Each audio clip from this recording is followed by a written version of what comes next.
நம் ஆண்டவர் இயேசு கிறிஸ்துவின் நாமத்தினால் மகிழ்ச்சியும் சமாதானமும் நம் அனைவரோடும் இருப்பதாக.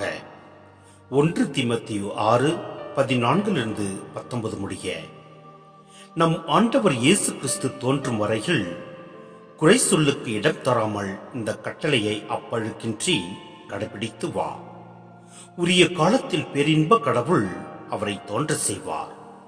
கடவுள் ஒருவரே வேந்தர், அரசர்களுக்கெல்லாம் அரசர், ஆண்டவருக்கெல்லாம் ஆண்டவர்.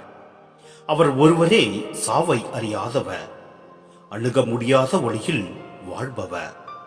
அவரை கண்டவர் எவரும் இல்லர், காணவும் முடியாது. அவருக்கே என்றென்றும் மாண்பும் ஆற்றலும் உரித்தாகுக. ஆமேன். இவ்வுலகில் செல்வர்களாய் இருப்பவர்களுக்கு இவ்வாறு கட்டளையிடு.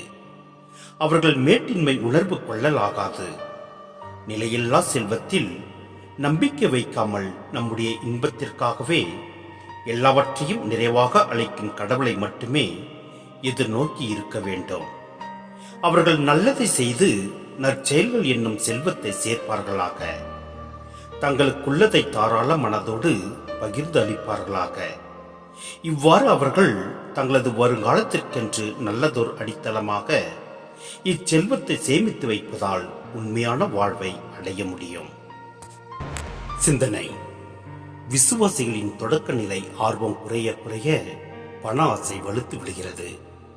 செல்வத்தில் பாதுகாப்பு உணர்வை தேடும்போது இறை நம்பிக்கை குறைபடுகிறது. விசுவாசிகள் மற்றும் மீட்பர்கள் இத்தகைய அபாயத்திலிருந்து தங்களை காத்துக்கொள்ள வேண்டும். பணத்தை பெறுவதே குறிக்கோளாக இருந்தால் எவ்வாறு கடவுளின் கருவியாக கிறிஸ்துவின் சாட்சியாக செயல்படுவது?